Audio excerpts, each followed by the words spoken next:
Welcome, folks. We're back to Southwick Stories, episode 327. Look up for the rest of them. They're out there somewhere, and enjoy them. We're going to change things up a little bit. We've been having a really good time, honestly, with getting some folks in here and talking about the history.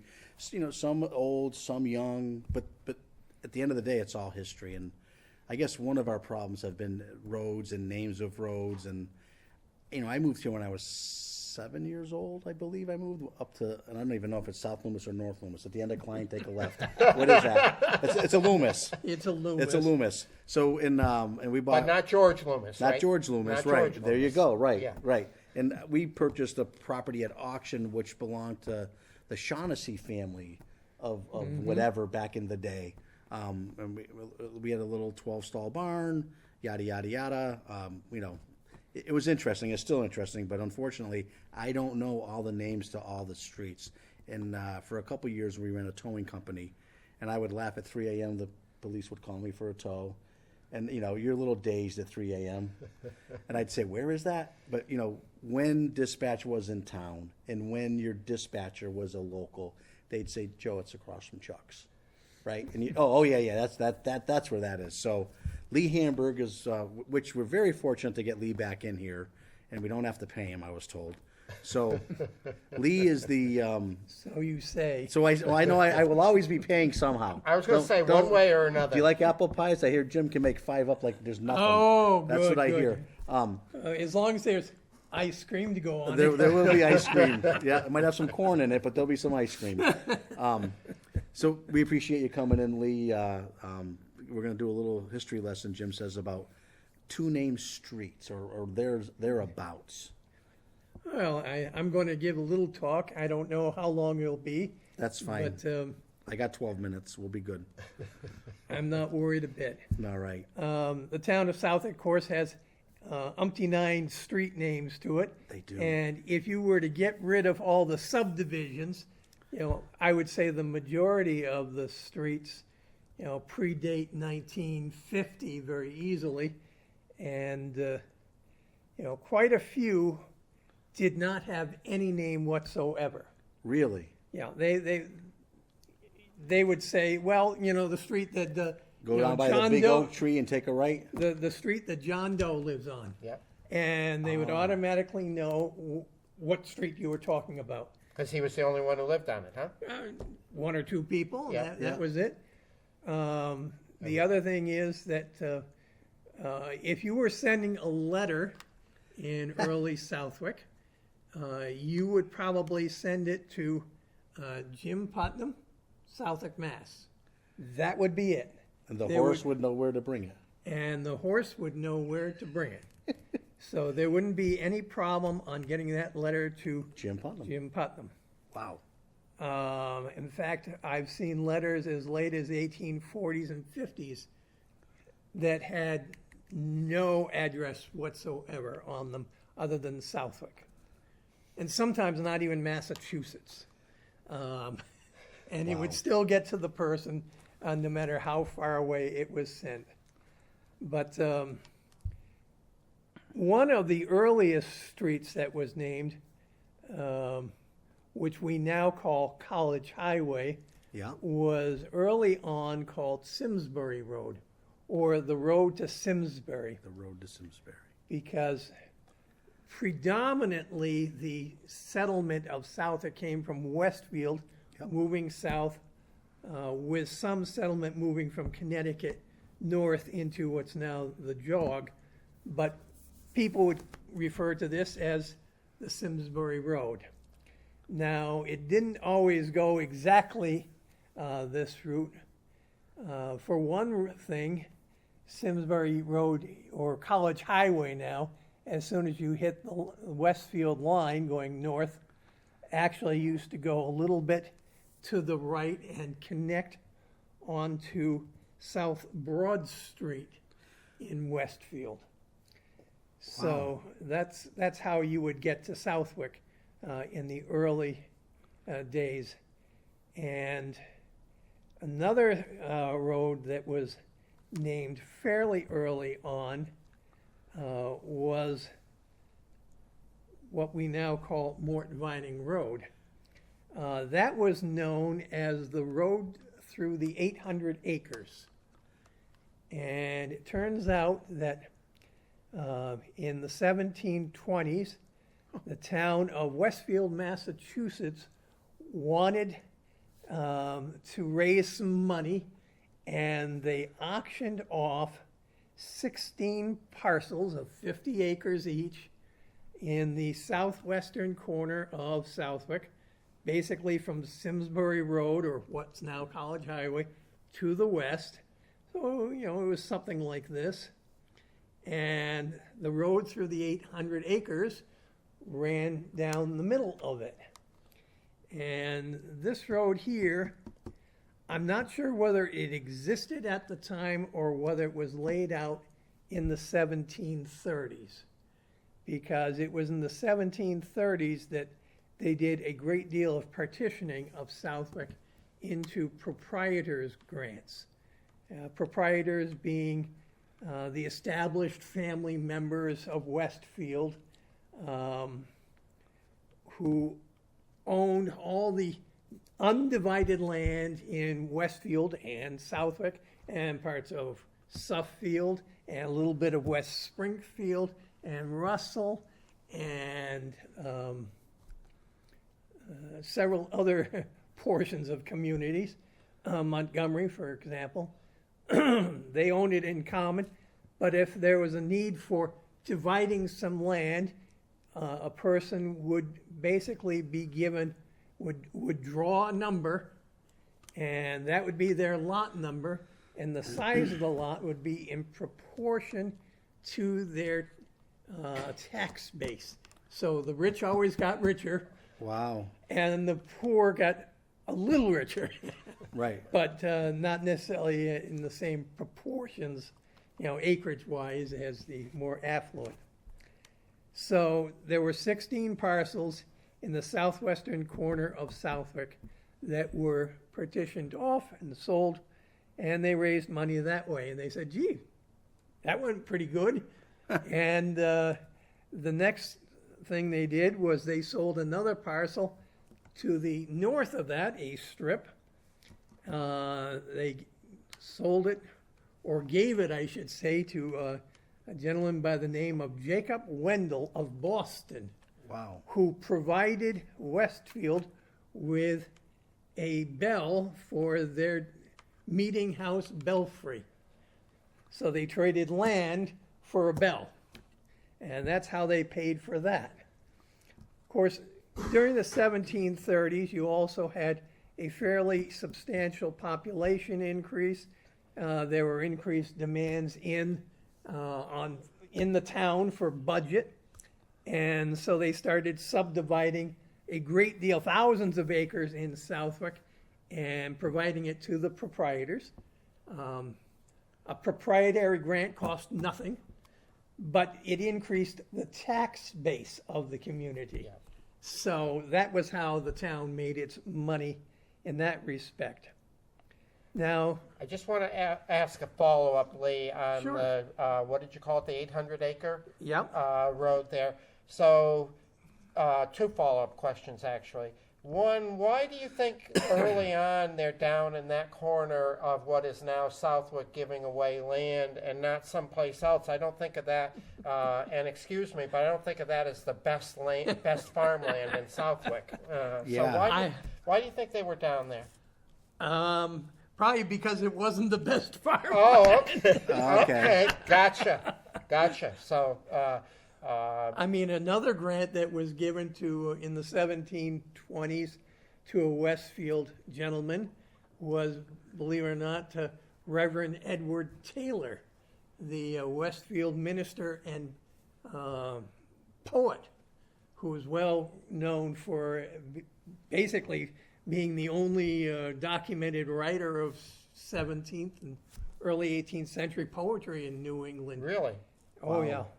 And he owned land in Southwick? He Of course, it was Westfield then. yeah, that's right. He asked for land in the swamplands below the Congamon Ponds.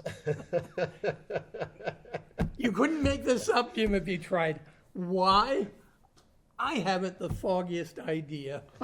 He obviously didn't know there was a conservation commission Well, yeah. that was going to have something to Yeah. say about what he could do down there. No, he did not. Another early, when they did this division of roads or land in Southwick, they pretty much laid out, or kept Simsbury or College Highway. Right. They laid out this road right here, which consists of the road through the 800 acres, or Mort Vining Road, Ed Holcomb, right on up, boom, just like that. I never thought of those as being, No, the main- kind of a, but it's almost a straight line It's north. almost a straight line. Another road that was articulated was Loomis Street. Same There thing you running go. north and south. Yeah. Yep. Now, another road that was probably laid out, God knows when, but I'm going to say it was definitely established sometime after, say, 1747, was Sheep Pasture Road. Now, they had already laid out lots to the east of Simsbury Road, and in 1747, they said, each farmer has their sheep, and we don't like to spend lots of time, trying to herd them. And they said, look at this. We've got the lakes here, and then we've got Great Brook. Of course, they called it 2 Mile Brook at the time. It goes right around and almost comes back to the pond. So they said, let's make this a common pasture for our sheep, and all they'd have to do is pay to fence that area there off. So this all became the sheep pasture for the proprietors of Westfield. And eventually there was a road that was laid out there. You have to give them a lot of credit for thinking of that. I mean, that's pretty shrewd. I'm proud of them for thinking of doing that. How long do you think the sheep pasture existed, Lee? The sheep pasture existed for approximately 20 some odd years. Okay. When Southwick was established, the sheep pastures disappeared. Okay. Or the lots were resurveyed repurposed, and re-granted by the Westfield proprietors. So where do you think the fence was that kind of shut it off there up at the, so up near North Pond, the Yep. north side, so, Basically, where the canal, just about where the canal ran, Okay. a little Right. bit to the west of it, because that would have been the shortest, the shortest distance. so what do you think how do you think this group of proprietors, established the fence and kept it up? Do you think they got together once a year and worked on it, or did they I would pay have to- tax, or? I would have to get a hold of the proprietors' records and really go through them very, very carefully. They're mixed in with the Westfield Town Meeting records, Okay, so it's just one. big- so it's there somewhere, probably. So it's there. But they took all the lots back, and the people that owned the lots, and that included areas on this side of, the west side of Great Brook. So they took back everything right up to Simsbury Road, which is why there's no colonial houses in this area here. Oh.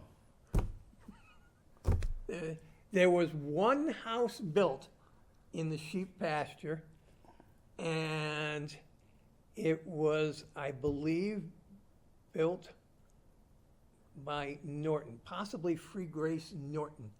And I think it might be the rear wing of Feg Arnold's house Really? on Sheep Pasture Road, because Wow. there's two sections. There's a front part that looks like something that was built in the second quarter of the 1800s, and there's a rear part that looks to me like it might have been a early colonial house.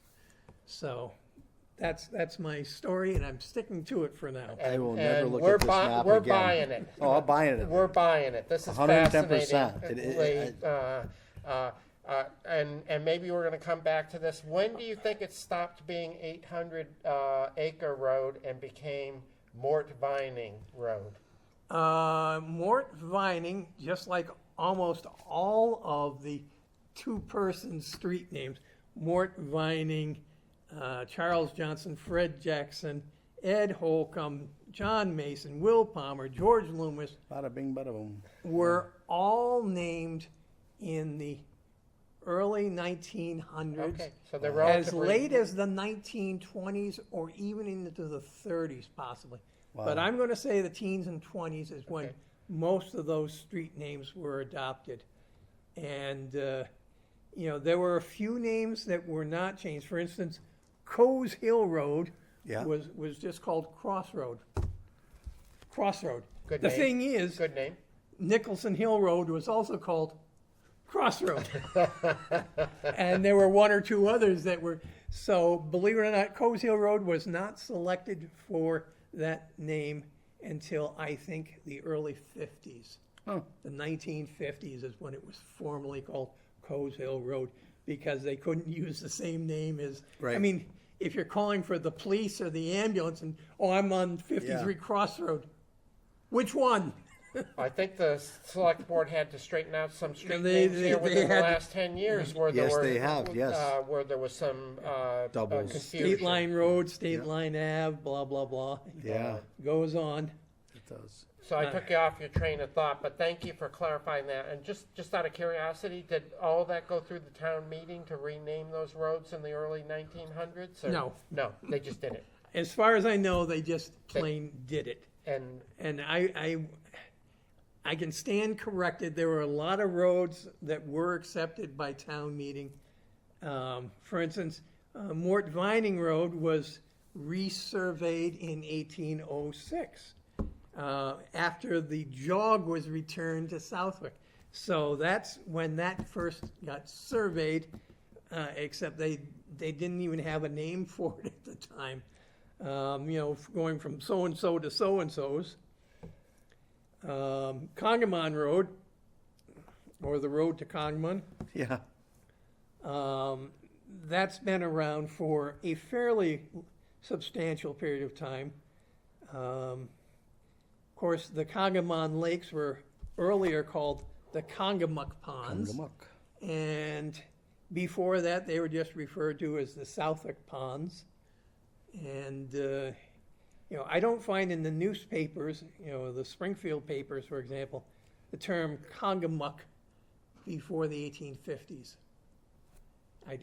I don't know why. I know that that was a term that was used.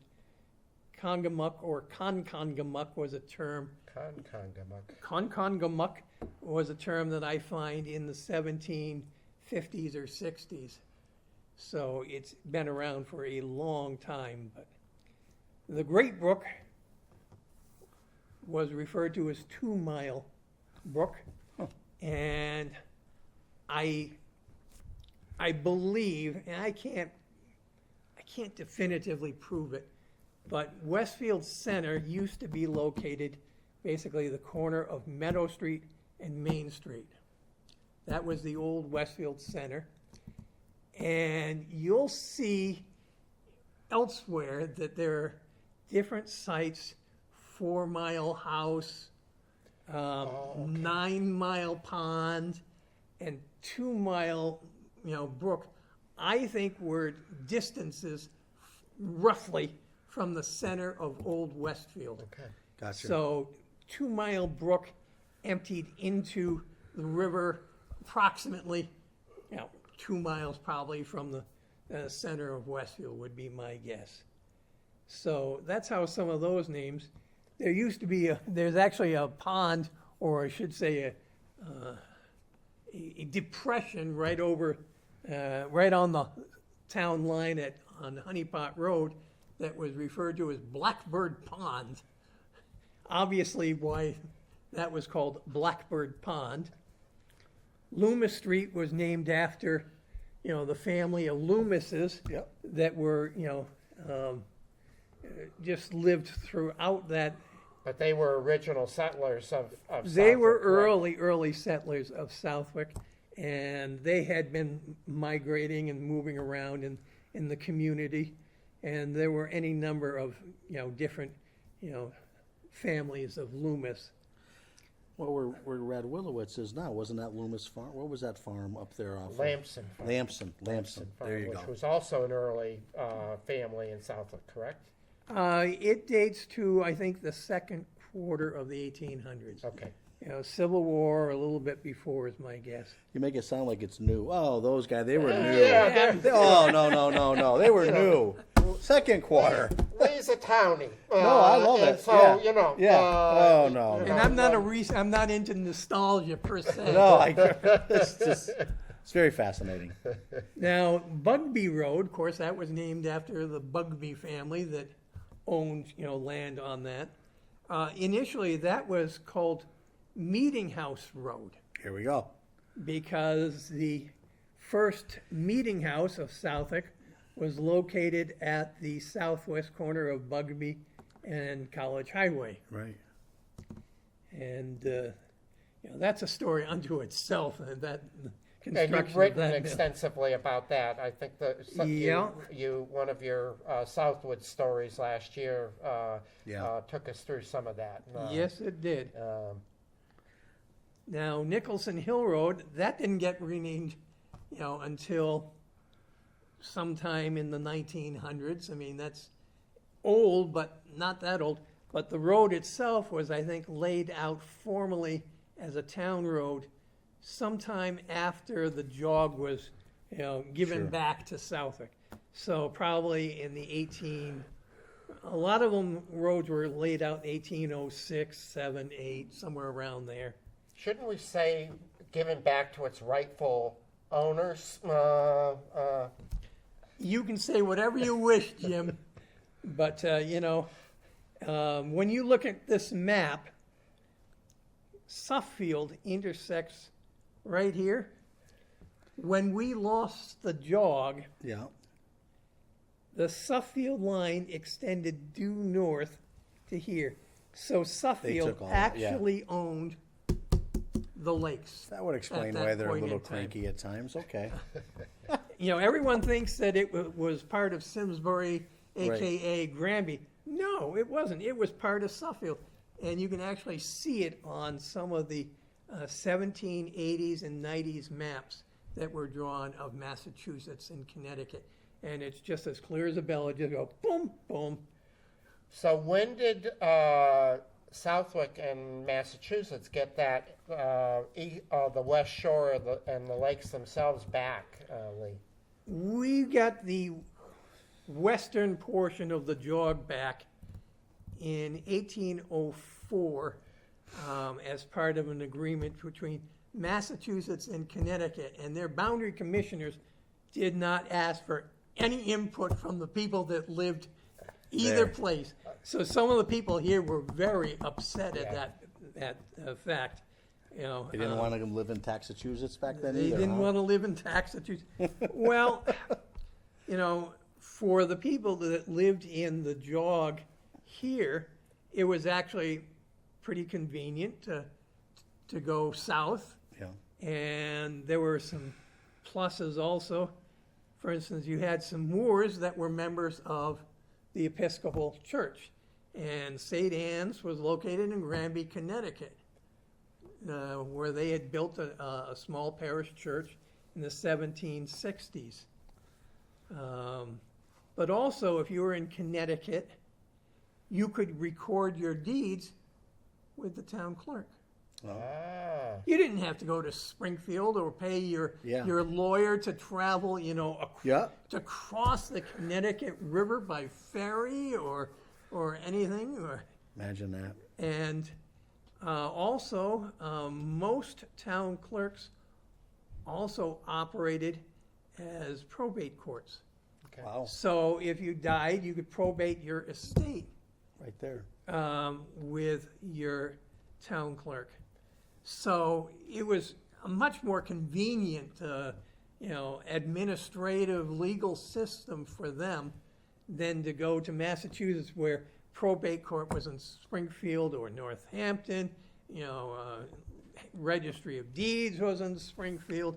They could just do one-stop shop and go to the town clerk. Joe died, here, get a record of that. And, oh, by the way, Cup of coffee, a couple certificates, and away you go. Get some hay for the horses, right? One-stop shopping. One stop. So it was very good. Go in to that the way. Southwick Inn. Check the meat over at the church and go to the Southwick Inn. Story for another day. Oh, absolutely. But, Jeez.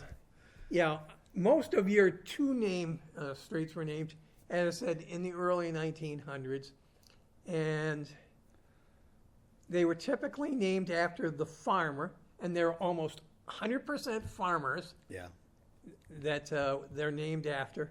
The one that lived closest to the end of the street Got it. towards Southwick Center got the name. So Mort Vining, he lived right here.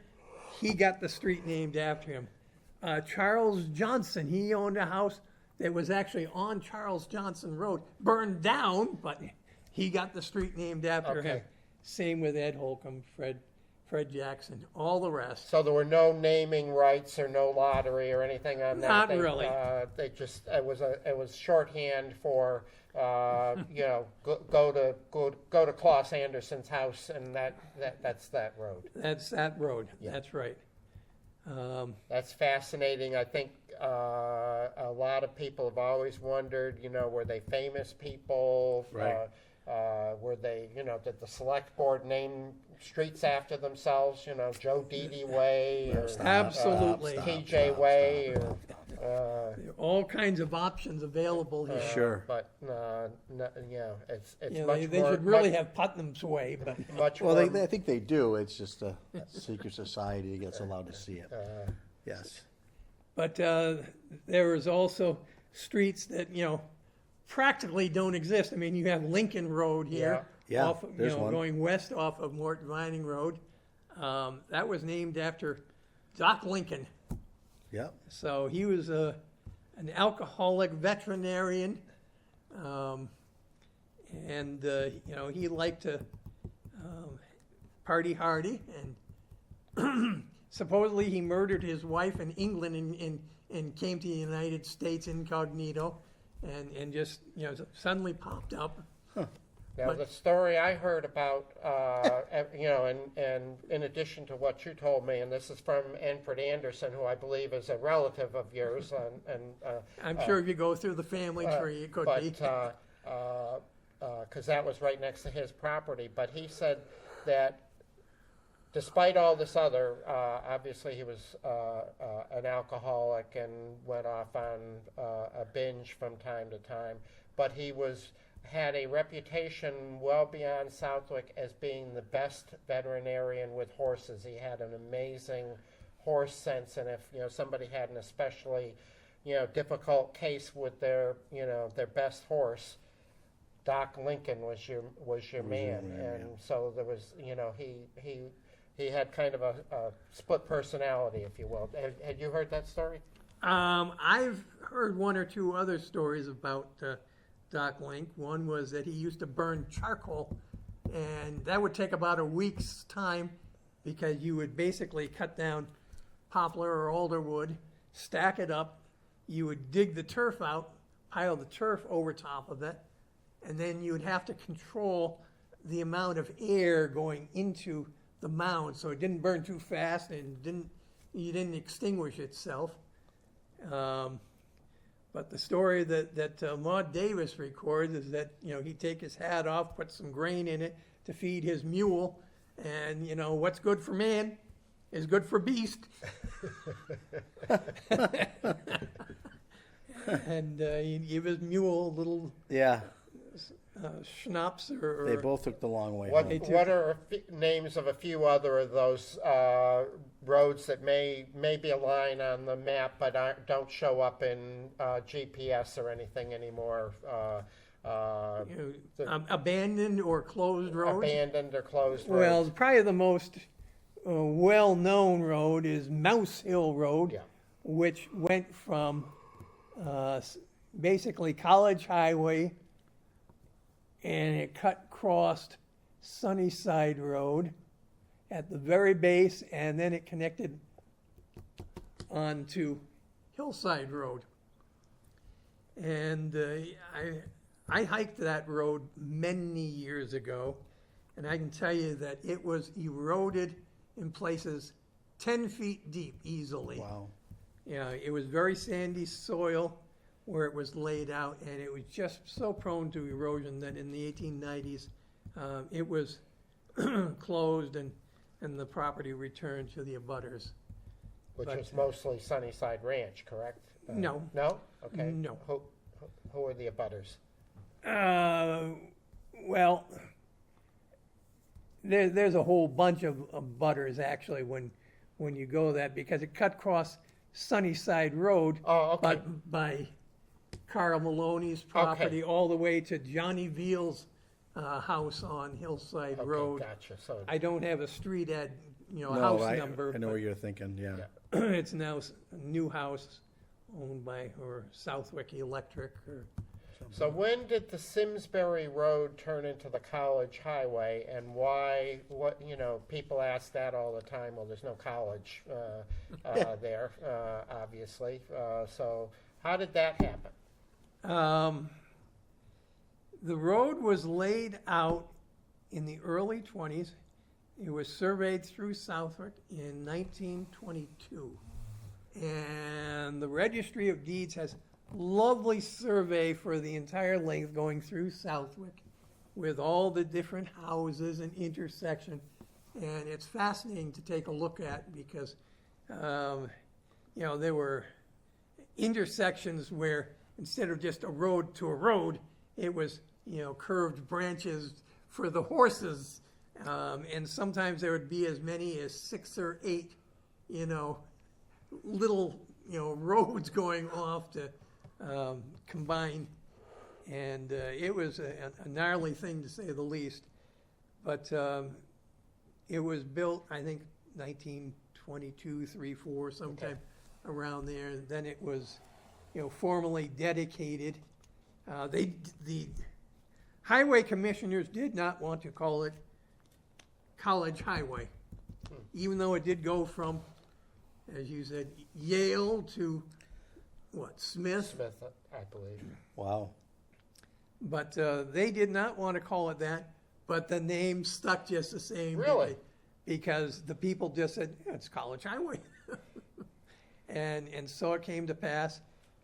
Judge Robert Chapin Parker of Westfield, he was the Western Hamden District Judge that used to meet in Westfield on I believe, the second floor of the Park Square or Morrissey block, corner of Elm and Main Street.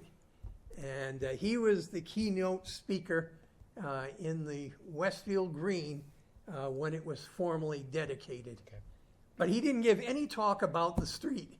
Instead, he talked about the canal. Oh, boy. Because he was linking the canal and the railroad and the Oh. highway as all means of transportation that improve the life of and the business and commerce of the region. So it was very much seen as a wise commercial venture, and with the amount of traffic that we see going up and down it today, Yeah. we have to admit that it is a commercial venture, if nothing else. Just trying to get out onto the street from like Blossoming Acres. Can be challenging. It can be challenging. It can be a 5-minute wait till you get your chance in the traffic because they're zooming through pretty well. So that pretty much explains how that came about. And until they replaced the bridge just south of the Notch Fuel Center and the big fuel storage tank, there was one concrete bridge that was there that still had, I think, 1922 Yeah. embossed in the concrete work itself. So I'm leading the witness a bit here, but you and I had talked one time about what we now call the Granville Road, and I think you said that's a relatively new creation as well. So if we go back to, you know, the 1700s, 1800s pick, your pick, how would we get to Granville? Well, from Southwick Center, you would Sure. travel south on Simsbury Road or College Highway. You would go on to Davis Street Oh, wow. or Davis Road. Yeah, I should Davis Road, yeah. Davis Road. You then go on to Curtis Road, which is now a dead-end road, but Curtis Road used to connect all the way to Claus Anderson. You'd go up Claus Anderson, and then you'd go to the base of Sodom Mountain, and you would go up Sodom Mountain Road. Yep. And Sodom Mountain Road was actually rerouted at one time. It used to go almost straight this way, but it got totally washed out because, you know, there just was too much pitch. So that's how you went up to Granville. A second way was eventually established where you would take Granville Road and it crossed over the gorge and you'd go about it that way. But this section of Granville Road, where it's so steep and mountainous, that didn't exist until, I want to say, the late 1800s. There are some photos and they're available online right now on Digital Commonwealth and I don't know the location of the photos because they give it in feet. It shows the dirt road before it was, you know, improved any, and it was just watery, rutted and you know, horse wagons and bicyclists trying to go up it, and it was a real mess to say the least. But So you're what you said there is that the original Granville Road crossed the gorge somewhat further north than the current one does? Oh, Is yes. that- Okay. no, it crossed way down here. There used to be a sawmill lower section of that gorge at one point in time. Where are those photos again? Digital Commonwealth. Commonwealth. Now, another interesting road is Honeypot Road. People comment on that name for sure. Yeah. And I have to be very honest, I'm not 100% sure. I can't say definitively, this is the reason why it's called Honeypot. Now, Eloise Salmon Fowler, who wrote a history of Mundale, which is the north, I should say, just north of the Southwick line, and included the West Parish filter beds and that. She said that on Honeypot Road, there was a house that had a depression where the owner used to keep a large quantity of bees, hence Honeypot. Okay? But another explanation that I've been told is that the so-called Monk's Cave on, you know, Drake Mountain was referred to as the honey pot because underground it had a corbelled stone work that was kind of shaped like a traditional honey hive, you know. So take your choice one way or another. Yeah. But Honeypot Road didn't always go directly here. It used to go through Baxter Sand and Gravel Okay. and come out where, in the vicinity of Jeff Kellogg's log cabin house. Okay. That vicinity there. Again, I don't have a street address. I wish I did, Yeah. but it went further. It was parallel and further south in this vicinity here. Joe's not going to remember anyway, so No. I thought he was taking notes over there. I did for the digital. For when he takes the test after we're done. I'm here. pretty much a C student anyway, so I don't Oh, want to don't give me that. I've line. got wanna I've got overthink one that. other I want to try out on you. My understanding is that Berkshire Avenue is a relatively new name in the big scheme of things. That it had a different name at an earlier time. What's your take on Berkshire Avenue? My take is that there was no Berkshire Avenue early on, that it was named after the Berkshire Ice Company. I figured it has something to do with ice. Yeah. So that's my take on it. What street or what portions of the street were there initially, I Yeah. can't say for certain. Yeah. Certainly, there would have been paths around the, Oh, yeah. fairly close to the edge of the lake. But as far as saying this is the spot, Yeah. I can't tell you. To this day, it's really not a good through street. If you've got to go to a Oh, no, a it's house hodgepodge, yeah. it Yeah. twists and winds Yeah. and Yeah, you've got a yeah, fire to get to. yeah, Yeah, that's not the way. take sheep pasture. Much better alternative, just a short Jeez. ways away.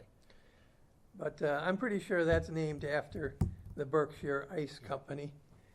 Other streets that are, kind of pick my brain. Go Well, I ahead. got one other that I've always been curious about. Depot Street has had some different names over the years. It's been a significant street, right, for going back. But what are some of the earlier names? Well, there was one time people called it Broad Street. Broad Street sounds much better than Depot because, Especially in the big city of Southwick. well, a lot of people ascribe the term depot with dirty train, coal Yep. smoke belching trains, and they just didn't like that idea.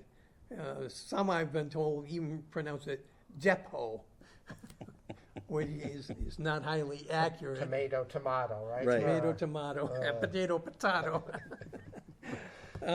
But at one point in time, it was called Mill Street Mill Street. because it was the road to the mills. But I have to say that I don't think that street was actually laid out until, I'm guessing, about 1800 or so. Maybe a little before, maybe a little bit after, but that's just my gut impression. I don't find many references to any street being there prior to that time period. And then it becomes, I'm going to say Depot Street. Yes. Since I'm from Southwick, but Depot Street sometime after the trains come to town. Yes, the trains, they started construction of the trains or the railroad north, south through Southwick about 1854. Okay. 53, 54.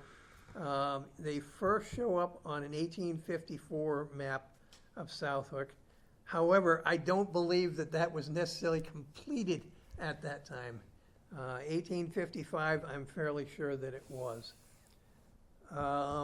Another road interesting is Tannery Road. Okay, let's do Tannery Road and Tannery Road going east or northeast off of College Highway.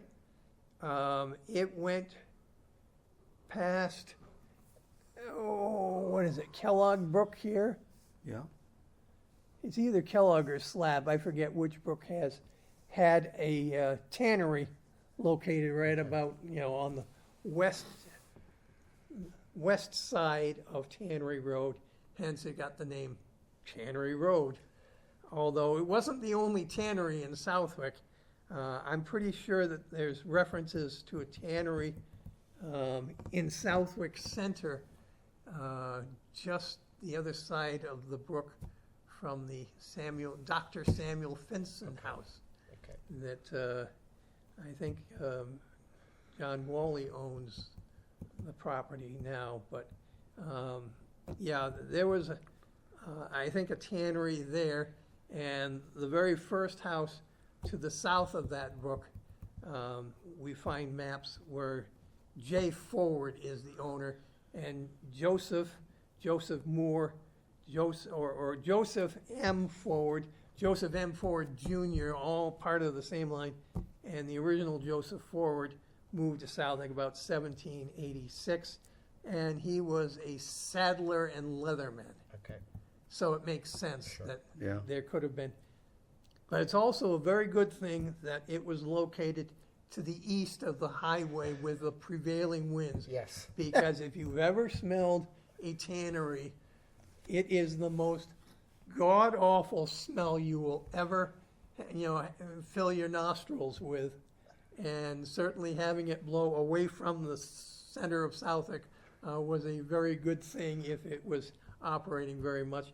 And it's probably explains one reason why, that tannery closed and the tannery up toward the Westfield line continued. I mean, it was actually photographed around 1891, 92 by Clifton H. Johnson, who put together the photos for Picturesque Camden that was published in the latter year. I've got one more street name it's kind of a twofer, and then I'm going to turn it back to Joe. He might have one or two for you. But what's the derivation of Long Yard? So we have South Long Yard, and we have a North Long Yard.